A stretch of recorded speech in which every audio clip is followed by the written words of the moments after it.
Ya, assalamualaikum warahmatullahi wabarakatuh. Salam sahabat channel Rumus Maros dimanapun kini Anda berada. Selamat menjalankan aktivitas dan kembali aktivitas kita, kegiatan-kegiatan kita pada malam hari ini selalu diberkahi dan dari Allah Subhanahu wa taala. Amin.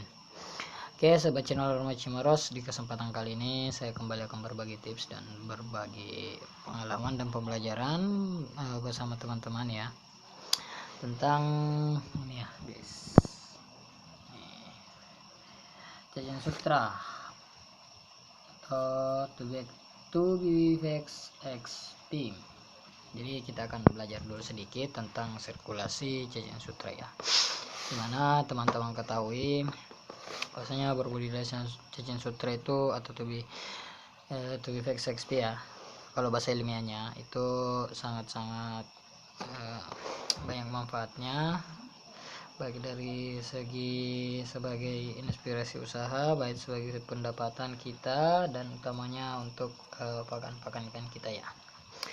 Jadi sahabat channel Rumah Cimaros, jadi kalau saya sih pribadi ya, sebelum saya berbudidaya guys, ini pengalaman saya ya di Rumah Cimaros, saya akan bagikan. Oh ya, tapi namun sebelumnya jangan lupa like, subscribe ya channelnya Rumah Cimaros. Semoga channel ini bisa bermanfaat dan bisa terus berkarya buat teman-teman di luar sana, menjadi suatu pembelajaran buat teman-teman di luar sana ya. Jadi oke, kita lanjut ya. Oke, kita sedikit belajar ya.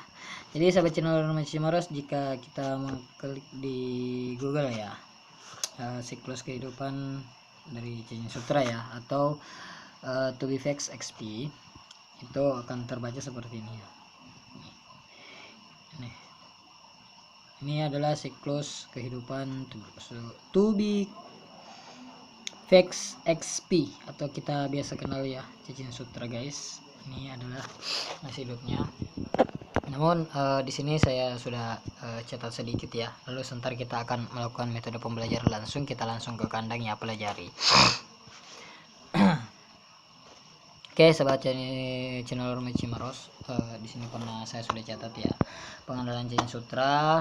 Bahwasanya Jajan Sutra adalah biasa orang katakan itu adalah cacing rambut ya. Cacing rambut yang memiliki ukuran kecil yang tergolong dari 1 cm sampai 2 cm ya. Itu untuk pengenalan catatnya ya. Jadi kalau kita mengenal masalah umurnya guys, umur saya catat-catat ya di sini beberapa referensi guys dari internet saya ambil. Maksudnya di sini pertumbuhan waktu 50 sampai 57 hari ya. Jadi sebenarnya kalau Jajan Sutra bisa bertahan hidup itu selama kurang lebih 2 bulanan ya. 2 bulanan. Jadi untuk panjangnya sendiri tuh 1 sampai 2 cm, sementara ini dia. Ini guys. Ini yang perlu kita pelajari sebagai pembudidaya Jajan Sutra. Itu adalah kita harus mengenal dulu tentang reproduksi Jajan Sutra ya. Bagaimana saya mengatakan ini yang perlu, karena kita harus tahu dulu bagaimana sistem reproduksinya, sistem perkembangbiakannya itu ada pada di sini guys. Jadi ini kita harus pelajari ya. Jadi di sini saya sudah catat ya dari beberapa artikel yang ada di Google guys. Dari Google itu rata-rata bahwasanya menunjukkan bahwasanya Jajan Sutra itu dia bersifat hermafrodit ya, dalam arti yang dia mempunyai alat kelamin ganda yaitu jantan betina. Jadi dalam satu Jajan Sutra dia jantan dia betina. Jadi kalau untuk sistem reproduksinya dia kan jantan betina, otomatis dia kawin seperti ini ya. Kita lihat cara umumnya ya. Kalau cacing itu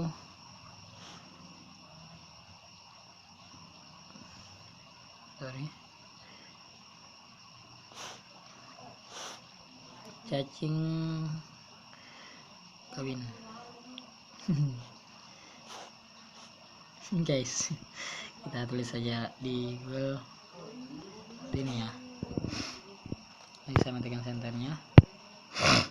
Nah, saya ringus guys. Pilot. Ini. Jadi di sini untuk nggak usah buka ya. Jadi bisa teman-teman perhatikan ya. Ini adalah sistem reproduksi dari cacing itu sendiri ya. Ini hermafrodit guys, dia jantan dia betina, walaupun dia mempunyai kelamin ganda harus mempunyai pasangan hidup tersendiri ya. Jadi sistem cacing kawin itu seperti ini ya. Jadi kita lanjut ya, sebelum kita ke kandang guys. Jadi dia itu setelah bereproduksi guys, dia mempunyai yang namanya kokon. Kokon itu berupa telur ya. Jadi kalau untuk telurnya sendiri guys ya, saya tadi lupa menjelaskan bahwasanya tadi yang saya tampilkan itu cacing tanah ya, cacing tanah yang sistem reproduksinya itu hermafrodit ya, sama dengan cacing sutra modelnya seperti itu guys. Jadi untuk telurnya sendiri atau kokonnya sendiri itu seperti ini ya. Ini kokon bulat berbentuk kecil ya. Jadi untuk cacing sutra sendiri itu guys, dia ukurannya 1 mili sampai 0,7 mili ya. Jadi agak kecil guys, lebih kecil, tapi warnanya sama. Kokon itu berwarna kuning ya. Cuman kan namanya cacing sutra dia hidupnya di air, jadi nanti kokonnya itu keluar mengendap ke dasar permukaan air ya. Jadi makanya sobat channel, kalau cacing sutranya jangan terlalu keseringan ganti air guys, karena kan biasa kalau ganti air secara keseluruhan otomatis biar kokonnya juga ikut ya. Oke lanjut, makanya jangan terlalu sering ganti air.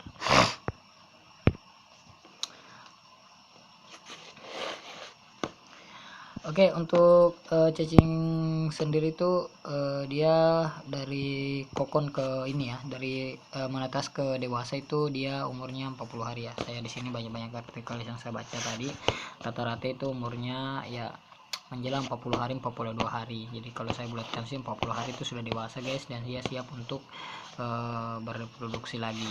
Jadi itu ya, dia siklus hidup dari cacing sutra ya.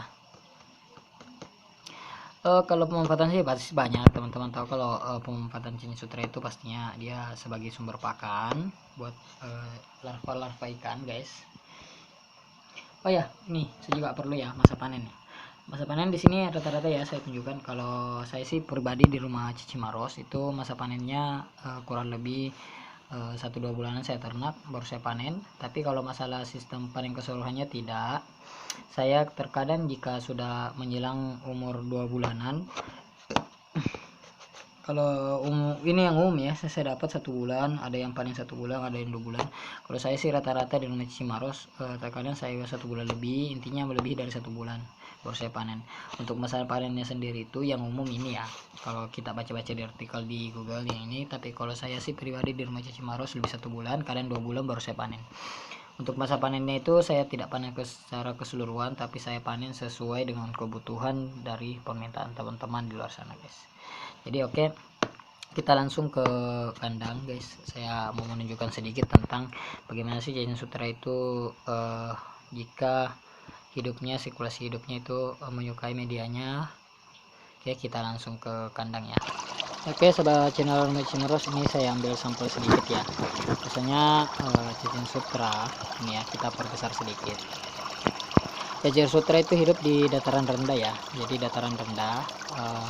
Untuk ininya sendiri, cacing sutra itu hidupnya berkoloni, jadi dia siklus hidupnya itu berkelompok ya, berkoloni kayak ini guys. Jadi jika cacing sutra menyukai medianya, otomatis kan kalau kita selaku pembudidaya harus mengetahui bahwasanya bagaimana sih cacing sutra itu suka dengan medianya dia atau tidak suka dengan medianya. Kita lihat dari siklus ininya ya, kehidupannya. Jika kita pakai media lumpur kayak ini guys, jika dia sudah menyebar seperti ini ya, menyebar seperti ini otomatis cacing sutra itu suka pada medianya, karena dia sudah berinteraksi sama lumpurnya guys, jadi dia jika ingin makan, contoh seperti ini saya memberikan pakan, otomatis dia akan berkoloni ya di pinggir pakannya guys. Nah ini, nanti ini ampasnya akan sendiri ya dimakan. Jadi untuk ukuran masalah kotaknya tergantung dari teman-teman. Kalau saya sih di rumah cacing itu pakai ukuran 4x40/60 ya. Jadi 40/60 ini adalah kotak ulah Hongkong yang saya buat sebagai kotak cacing sutra guys. Jadi buat teman-teman di luar sana bisa menggunakan kotak yang lebih kecil, ini bisa. Intinya kalau masalah media, ada teman-teman yang menggunakan media ampas tahu fermentasi. Jadi kalau untuk masalah fermentasi ya, dia akan berkoloni seperti ini ya di atas fermentasi ampas tahunya. Kalau saya kan menggunakan media lumpur, jadi di bawahnya ini lumpur, fermentasi ampas tahu di atasnya. Jadi jika ingin makan biasanya berkoloni di pinggiran begini. Mengapa saya menggunakan lumpur? Karena saya ingin menyesuaikan mereka dengan habitatnya. Jadi untuk pancuran air tersendiri ya seperti ini sangat perlu guys, karena ini adalah pembantu oksigen sehingga cacing sutra itu bisa bernapas ya. Karena cacing sutra kalau kita lihat dia memanjang kayak begini, berarti yang di atas ini adalah ekornya ya. Ini ekornya, yang di atas ini adalah ekornya. Nah, sementara mulutnya di bawah ya. Jadi dia bernapas melalui ekor guys. Nah, jangan heran jika terkadang cacing sutra itu kalau kita bergerakan kayak ini cepat nyosor turun, karena memang bagian belakangnya itu ada di atas ya, di permukaan dasar air ini. Oke, saya channel Rumah Cimaros, sedikit penjelasan tentang cacing sutra. Semoga ini bermanfaat buat teman-teman, bisa menjadi inspirasi usaha buat teman-teman dalam berbudidaya cacing sutra ya.